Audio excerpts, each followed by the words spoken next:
رسوله الكريم أما بعد فقد قال الله تبارك وتعالى في كلامه المجيد والفرقان الحميد أعوذ بالله من الشيطان الرجيم بسم الله الرحمن الرحيم قد أفلح المؤمنون الذين هم في صلاتهم خاشعون والذين هم عن اللغو معرضون صدق اللہ العظیم۔ میرے محترم بزرگوں اور دوستوں،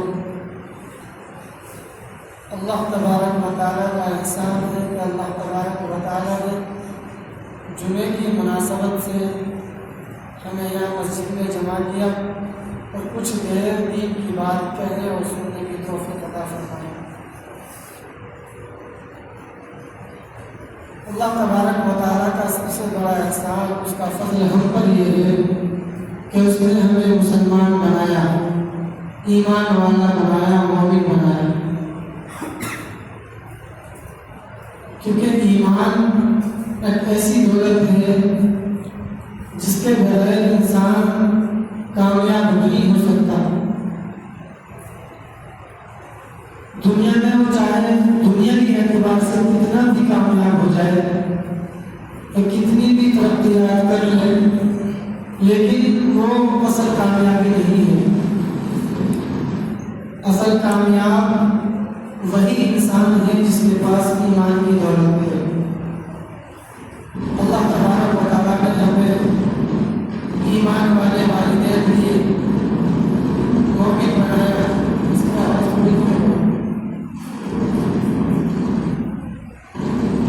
مومن بنایا تو اللہ تبارک و تعالیٰ کا بہت بڑا احسان ہے۔ ایک تو یہ ہے کہ دنیا میں رہنے والے ہم جیسے انسان یہ طے کریں کہ کامیاب انسان کون ہے، کامیابی کسے کہتے ہیں۔ تو جب ہم طے کرتے ہیں، ہم دیکھتے ہیں، جانچتے ہیں کامیاب انسان کون ہے، تو ہم سمجھتے ہیں کامیاب انسان ہو جس کے پاس مال ہو، دولت ہو، بڑے بڑے گھر ہوں، مکانات ہوں، یعنی دنیاوی دولتیں اس کے پاس ہوں، خزانے ہوں، ہم اس کو کامیاب کہتے ہیں۔ لیکن خالق کائنات اللہ تبارک و تعالیٰ کے یہاں، اللہ تبارک و تعالیٰ کے نزدیک، اللہ تعالیٰ کے یہاں کامیابی کا معیار یہ نہیں ہے۔ اللہ تبارک و تعالیٰ کے یہاں کامیابی کا معیار جو ہے، تو اللہ تبارک و تعالیٰ نے قرآن کریم میں فرمایا افلح المؤمنون۔ اللہ تبارک و تعالیٰ کہتے ہیں کہ کامیاب وہ ہیں جو ایمان والے ہیں، کامیاب ہو گئے وہ لوگ جو مومن ہیں۔ تو اس آیت سے معلوم ہوتا ہے کہ ایک تو ایمان کا ہونا بہت ضروری ہے کامیابی کے لیے۔ اگر ہمارے پاس ایمان نہیں ہے، پوری دنیا کی دولت ہمارے پاس ہے، ہم پوری دنیا پر حکومت کرتے ہیں، پوری دنیا پر راج کرتے ہیں، ہمارے پاس دنیا کی تمام دولتیں ہیں، لیکن ایک ایمان اگر ہمارے پاس نہیں ہے تو ہم کامیاب انسان نہیں ہیں۔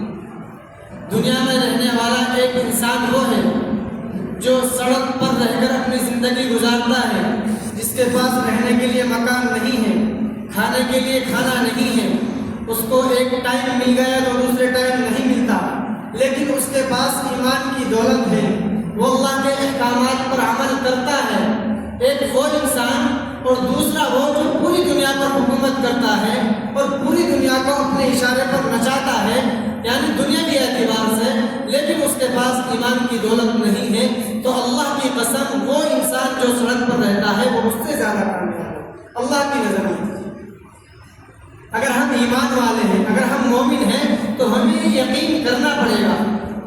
تو اس لیے اس بات کو سمجھنے کی ضرورت ہے کہ اللہ تبارک و تعالیٰ کے یہاں کامیابی کا معیار سب سے پہلے ایمان ہے۔ ایمان ہمارے سینوں کے اندر ہونا چاہیے۔ دوسری آیت الذین هم فی صلاتهم خاشعون، اللہ تبارک و تعالیٰ کے یہاں کامیابی کا معیار کیا ہے؟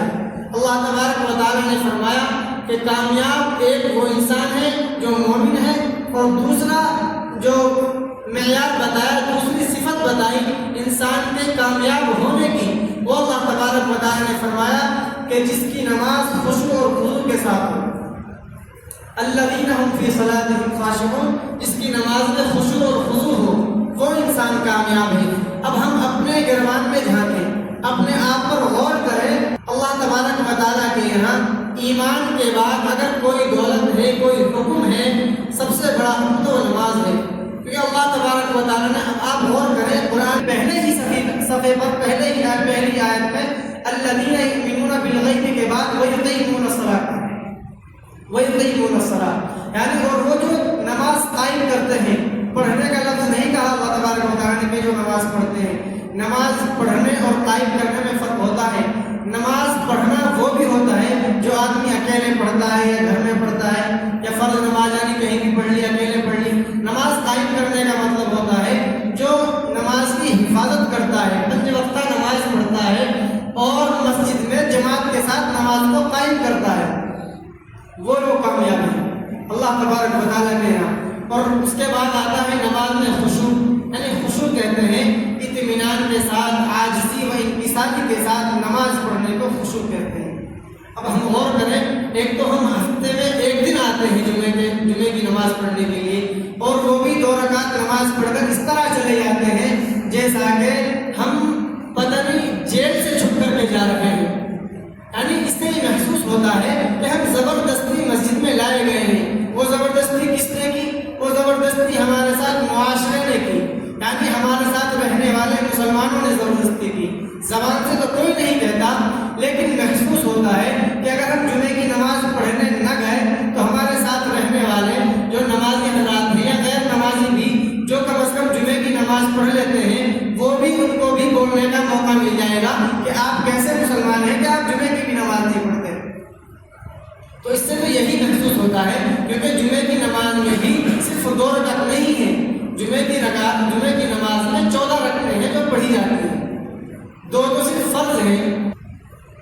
یہ صرف یہی کا حال نہیں، آپ دنیا میں کہیں بھی چلے جائیں، کہیں بھی آپ کو کم از کم 90% انسان وہ ملیں گے جو جمعے کی نماز میں صرف 2 رکعت نماز پڑھ کر چلے جاتے ہیں، کہیں بھی چلے جائیں آپ۔ تو ہم کامیاب کیسے ہو سکتے ہیں؟ لیکن وجہ تو یہ ہے نا، کامیاب بھی تو ہمارے نزدیک یہ نہیں ہے نا، کامیابی تو ہمارے نزدیک پیسہ کمانا ہے، دنیا کی دولت حاصل کرنا ہے، یہ ہمارے نزدیک کامیابی ہے۔ تو ہم اس کو کیسے کر لیں؟ تو میرے بھائیوں، اللہ تبارک و تعالیٰ نے کامیابی کے لیے ایمان سب سے پہلی چیز ہے، دوسری چیز نماز ہے دوسرے نمبر پر، اور نماز میں خشوع اور خضوع ہونا چاہیے۔ ایک تو خشوع یعنی اطمینان، عاجزی اور انکساری کے ساتھ نماز پڑھنا، اور دوسری چیز ہے خضوع۔ خضوع کہتے ہیں یعنی 2 چیز ہے نا، ایک تو خشوع اختیار کرنا نماز میں، اور دوسرا خضوع۔ خشوع کہتے ہیں اس کا تعلق روحانیت سے ہے، یعنی اللہ کے سامنے عاجزی، انکساری اور اطمینان سے نماز پڑھنے کو خشوع کہتے ہیں، جو کامیابی کا راز ہے۔ دوسرا ہے خضوع، اس کا تعلق بدن سے ہے، ظاہری اعضاء سے ہے، یعنی جب نماز پڑھنے آئے تو لباس اچھا ہو، دھلا ہوا لباس ہو، گندا نہ ہو۔ اب ہم کیا کرتے ہیں، کیسے ہی کپڑوں میں نماز پڑھنے آ جاتے ہیں۔ چلو جمعہ کے دن تو سبھی نہاتے ہیں، سبھی اچھا کپڑا پہن کر آتے ہیں، لیکن عام طور پر یہ دیکھا جاتا ہے کہ کسی بھی ڈریس میں، لباس میں نماز پڑھنے چلے جاتے ہیں۔ حالانکہ جب ہم دنیا کے اندر کسی بڑے انسان سے، کسی آفیسر سے، کسی CM سے، PM سے جب ملاقات کرنے کے لیے جاتے ہیں، ایک تو جانے سے پہلے خوش بڑا ہوتے ہیں کہ پتہ نہیں آج ہمیں کیا مل گیا، بھائی PM سے ملاقات ہوگی، CM سے ملاقات ہوگی، تو سب سے اچھے جو ہمارے پاس کپڑے ہوتے ہیں وہ پہنتے ہیں، پرفیوم جو سب سے اچھا ہوتا ہے وہ لگاتے ہیں، اور بڑے فخر کے ساتھ ملاقات کرنے کے لیے جاتے ہیں۔ لیکن جب اللہ سے ملاقات کرنے کے لیے آتے ہیں، نماز پڑھنے کے لیے آتے ہیں، تو کسی بھی لباس میں چلے جاتے ہیں، لباس گندا ہو کیسا بھی ہو چلے جاتے ہیں پڑھنے کے لیے۔ حالانکہ یہ صحیح نہیں ہے، اس میں کراہت ہے، مکروہ ہوتی ہے نماز اگر لباس گندا ہو، یعنی کہ ہر اس کپڑے میں نماز مکروہ ہوتی ہے جو کپڑا پہن کر ہم کسی فنکشن میں نہیں جا سکتے، کسی پارٹی میں نہیں جا سکتے، یعنی اگر جائیں گے تو ہمیں شرم محسوس ہوگی، یار ان کپڑوں میں مجھے نہیں آنا چاہیے تھا۔ اگر ایسے کپڑے پہن کر اللہ کے سامنے کھڑے ہوئے نماز ہوئی تو نماز مکروہ ہوتی ہے۔ اللہ نے خود قرآن میں کہا یا بنی آدم خذوا زینتکم عند کل مسجد، کہ جب آپ مسجدوں میں جاؤ، یعنی ہر نماز کے لیے جب جاؤ تو اچھا لباس پہنو۔ اب اچھے سے مطلب یہ نہیں کہ نیا کپڑا خریدو پھر پہنو، پر جس کی جیسی بھی حیثیت ہے، اگر کوئی روز نیا کپڑا پہن سکتا ہے تو روز پہنے، اگر کوئی دن میں 5 وقت پہن سکتا ہے تو 5 وقت پہنے، لیکن یہ تو اپنی وسعت کے اعتبار سے ہے کہ ہمارے پاس اچھا کپڑا کون سا ہے، ہم اچھا کپڑا کس کو کہتے ہیں، اور ہماری ہمت اور حیثیت ہے اس کو پہننے کی، بس وہ آپ کے نزدیک اچھا ہے تو اللہ کے نزدیک بھی اچھا ہے۔ اس کو کہتے ہیں زینت اختیار کرنا نماز کے لیے۔ تو اس لیے نماز میں خشوع اور حضور اختیار کرنا چاہیے تاکہ ہم کامیاب ہو آخرت میں بھی اور دنیا میں بھی۔ تیسری آیت پڑھی تھی میں نے، والذین هم عن اللغو معرضون، اور وہ لوگ کامیاب ہیں جو لغو باتوں سے بچتے ہیں، بیہودہ کاموں سے بچتے ہیں۔ اب ہم غور کریں اپنے گربان پہ جھانکیں کہ ہم کتنی لغو کہتے ہیں بیہودہ کام، بیہودہ باتیں، یعنی ویسی ٹائم ضائع کرنا، ٹائم پاس کرنا جسے کہتے ہیں، یعنی کوئی کام نہ ہو بس بیٹھے ہوئے ویسی ریلس دیکھ رہے ہیں یا کوئی بیہودہ ویڈیو دیکھ رہے ہیں، اس کو کہتے ہیں بیہودہ کاموں میں مشغول ہونا۔ آج ہم دیکھتے ہیں ہم اپنے بھائیوں کو، اپنے نوجوانوں کو، اپنے بزرگوں کو 2-2 گھنٹے ریلس دیکھنے میں، فون میں بیہودہ ویڈیوز دیکھنے میں نکال دیتے ہیں، ہمیں بالکل احساس تک نہیں ہوتا۔ اسی کو اللہ تبارک و تعالیٰ نے کہا کہ جو لوگ اپنے آپ کو بیہودہ کاموں سے، لغو باتوں سے بچاتے ہیں وہ لوگ کامیاب ہیں۔